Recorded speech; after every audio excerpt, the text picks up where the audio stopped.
যদি দাওয়াত ইসলামী না হতো তবে হয়তো থ্যালাসেমিয়া ও হিমোফিলিয়া রোগীদের জন্য কোভিড-19-এ 50,000 অধিক রক্তের ব্যাগ সংগ্রহ হতো না। প্রতি বছর হাজারো হাফেজ ওলামায়ে কিরাম তৈরি হতো না।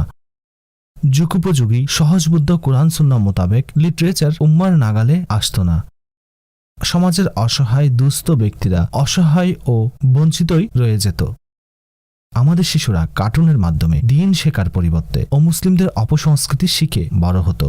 অভিভাবকগণ এমন কোনো স্কুল পেত না যেখানে নিজ সন্তানকে দ্বীনী এবং আধুনিক শিক্ষায় প্রতিষ্ঠিত মানুষ হিসাবে গড়ে তুলবে।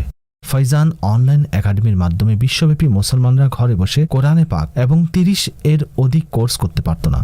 মানুষের সংশোধনের জন্য দেশে দেশে শহরে শহরে গ্রামে গ্রামে দ্বীন প্রচারের জন্য সফর হতো না। যদি দাওয়াত ইসলামী না হতো তাহলে হয়তো বিশ্বব্যাপী দাওয়াত ইসলামীর উদ্যোগে প্রতি বছর 600-এরও অধিক মসজিদ নির্মাণ হতো না। এমনকি অমুসলিমদের উপাসনালয়গুলো মসজিদে কনভার্ট হতো না। যদি দাওয়াত ইসলামী না হতো তাহলে হয়তো বিশ্বব্যাপী মুসলমানগণ ইলেকট্রনিক মিডিয়ার মাধ্যমে ইংলিশ, উর্দু এবং বাংলা ভাষায় ইলম অর্জন করতে পারত না। বিশ্বাস করুন, দাওয়াত ইসলামী আল্লাহ পাকের অনেক বড় নেয়ামত, সুতরাং আমাদের উচিত এর সঙ্গ দেয়া।